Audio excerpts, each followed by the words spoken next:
upa singur nema Krista pasaltha missionary pension thlenga thuktu awi omle mai đâu rồi với là những đuôi đâu rồi mình ta đâu rồi là mình tập tập thọ không có gì và cái tiểu sư cái đầu tiên thì nó có pha thảo thành là còn cần tây đó là hôm nay chỉ cần xia ba cái chính là vẫn là rồi cần tia thế là cần thác thọ cần cái cần qua cần cái số phép thủy đa liên quan đến người thổ bệnh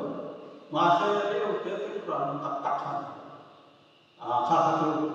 trong cái trong này những cái cần phải rồi having drugs để chúng ta hay hình mà khi các cuộc đấu tranh chúng ta không phải là khá drugs để chúng ta để tiêu diệt cái hành vi để ta không bị những cái hành vi để taอย่างส่วนส่วนก็ผมว่าอันนี้เป็นเรื่องมันติดขาอันนี้ส่วนสักขนาดนี้ก็รักสักขนาดเป็นรู้ที่เขาจะบาลานซ์เป็นตัวที่เขาจะกินเป็นส่วนเราที่น่าเป็นส่วนเราที่ว่าเยอะเลยส่วนเราเราก็จะไม่เสีย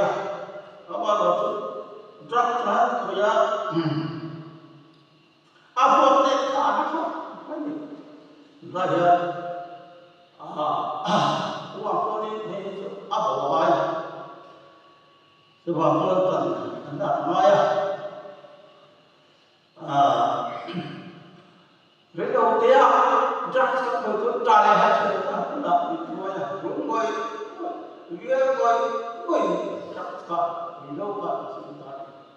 ตัวนั้นตัวนั้นที่สร้างมาพอนี่นั่นที่เราที่เวรีพอพาอาจจะทำสิ่งที่เราอันสิ่งที่ไม่เอาฟิวข้าชวนต้นเสียนะอย่าเฮ้ยมีทางเจ้าอะไรอีที่ไว้ที่โค้งสมุทรนี่ทำให้กันก็อันนี้เล็กน้อยอันที่ถ้าเจ้าอันที่อันนั้นนี่ก็สวยครับที่เราตั้งตัวนี้ให้natural happiness ที่natural สับสนฟิลให้มีความเป็นน่าเป็นเขา happiness เป็นนะครับจู่ๆประเทศต่างๆก็คือที่มาเขาเป็นอะไรเนี่ยจู่ๆอย่างเงี้ยแต่เดี๋ยวว่าเห็นหน้าเฮียนี่มีใจมันตั้งคำถามของป้าเดี๋ยวทำซาอะไรไม่รู้ว่านัดกันเล็กก็จะอันนี้ส่วนนี้อันนั้นก็เลยข้าก็เชื่อสุขานนั่นเองว่าเลยเราเต็มที่นะข้ามันข้านี่จุดอันที่เห็นเขาไม่ดีนะ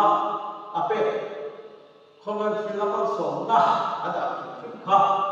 คริสเตียนจังเลยพวกข้านี่หายไปแล้วเฮ้ยเนี่ยมันน่าตะกี้อันภาษานี่ข้าเขาทำที่คุยเสร็จแล้วด่วนอันนั้นแม่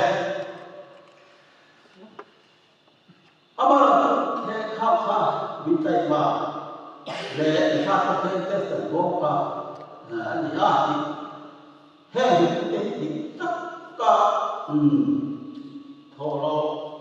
สุดนะอันนี้เห็นข้าประเทศโบราณเขาเลยที่ข้าก็จะได้รู้แม่วันนี้มีตั้งแต่เราชื่อekonomi sehingga orang sudah baik kemudian susah pun atau minta tak ini voluntary unemployment ya saya itu tahu lagi mari cuma saja voluntary unemployment itu kan kita tahu tu ni loh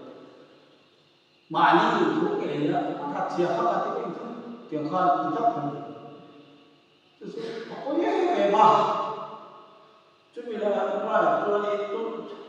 chút điều thật sự ta thảo biết cả thế cái chúng ta cả thế là người ấy là một cái mà hiện là 하루